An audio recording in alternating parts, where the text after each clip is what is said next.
मैं कह रहा हूं लेकिन आपका विश्वास है, मैं ये नहीं कह रहा हूं कि आप वहां जाएं, मैं कह रहा हूं कि आज नए नियम के अंदर परमेश्वर ने दया कर दिया कि जहां 2 या 3 जन बैठकर पश्चाताप करें, मैं वहीं पर अनॉइंटिंग प्लेस बना दूंगा और दया कर दूंगा। लेकिन उनके बीच में कहता है परमेश्वर ने एक अभिषिक्त रखा। पहला पत्रस 5:6 में लिखा, कह रहा बलवंत हाथ के नीचे रहो। इसका मतलब आपका एक अगुवा हो, आपका एक स्पिरिचुअल फादर हो। कह रहा है यरूशलेम के अंदर कहता है इजरायली जो है, कहता है वो इसलिए नहीं कहता है कि वो आशीष पा पाए उन दिनों में यीशु मसीह को छुड़ा पाए क्योंकि उनके पास ज्ञान नहीं था, वचन नहीं था।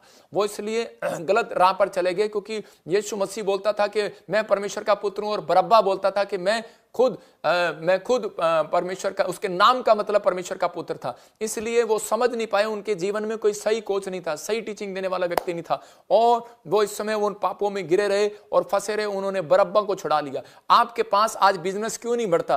क्योंकि आज आपके पास सीए नहीं है। जिसके पास सीए नहीं है वो एक दुकान खोल सकता है, 10 दुकान नहीं खोल सकता। जिसके पास सीए है वो एक फैक्ट्री नहीं 10 फैक्ट्रियां खोल सकता है, नहीं तो इनकम टैक्स वाले आपको पकड़ लेंगे। मैं उन लोगों को बता रहा हूं कि आपके पास एक ऐसा व्यक्ति होना चाहिए, आपकी लाइफ में कोच होना चाहिए, आपकी लाइफ में एक प्रेयर करने वाली टीम होनी चाहिए। मैं कह रहा हूं आपके पास, आप मुझे मिलो या ना मिलो, लेकिन आपने अपना जब मेंबरशिप आपने यहां लिखवाया, आपने अपना दशवान जब यहां भेजा है, आपने अपनी कह के एक प्रेयर रिक्वेस्ट यहां भेजी है, तो आप एक अभिषेक के तंबू में। याद रखना, कहता है कि अगर आप किसी को घमंड हो कि नहीं मैं ऐसे कर सकता हूं, मैं ऐसे कर सकता हूं, तो अपना नाम कटवाए और जाए।